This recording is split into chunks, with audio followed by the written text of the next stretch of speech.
Hello, my name is Jacqueline Perez, and today we're going to be talking about unfinished modernity and Lifeworld, which are two concepts that were developed by German philosopher Jürgen Habermas. He was born in 1929 in Germany.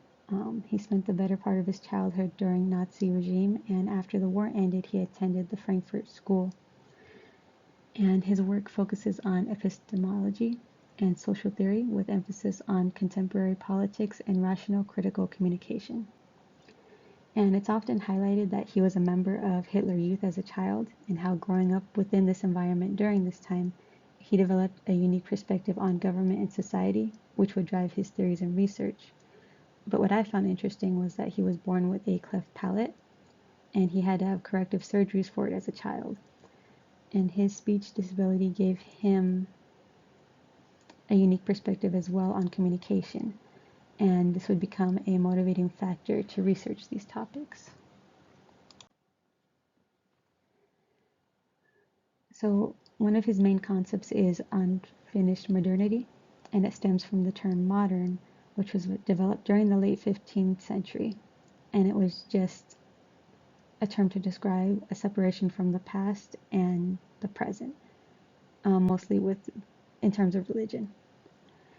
And so modernity is the concept that applies today more to cultural norms that are in a current society, like art, education, or technology.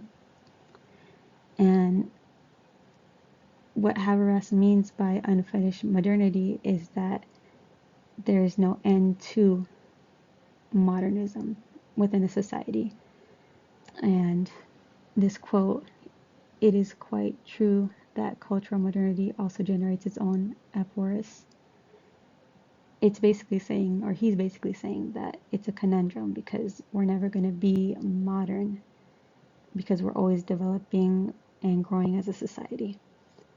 And past generations like to think of themselves as the cusp of human existence, and that where they are currently is the end all be all of progression. But this is something that all generations have believed, that they were the highest level of achievement and advancement, only to be looked upon later by generations as unprogressive or lacking in comparison to the present state.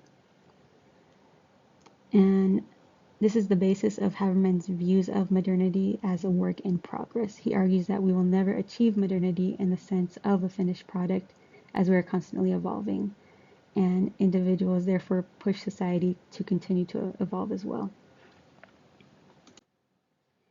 And this is just a basic example concerning technology and how we record it and listen to it. So during the late 1800s, we had the vinyl record that came out. During the 1960s, it was a cassette tapes, and 1980s, it was CD-ROMs. And present day, we have music in the form of apps that we can download onto our phones.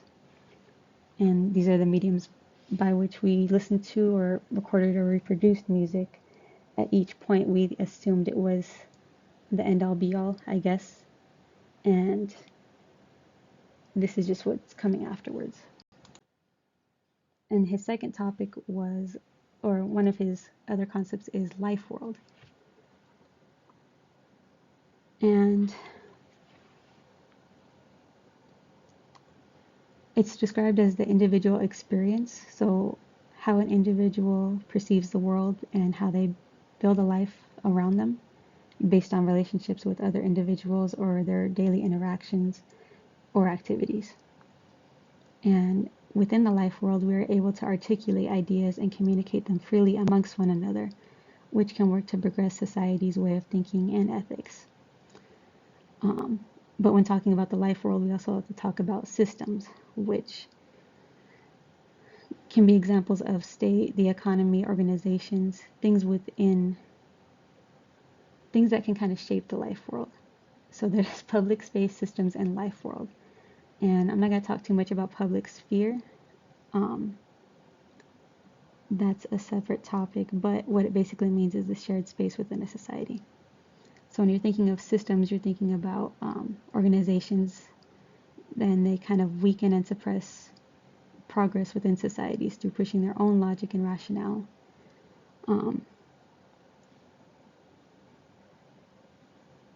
Yeah. And these are the facets of social life that alienate certain ethics and rationale in a way that is self-serving and with little to no moral constraint.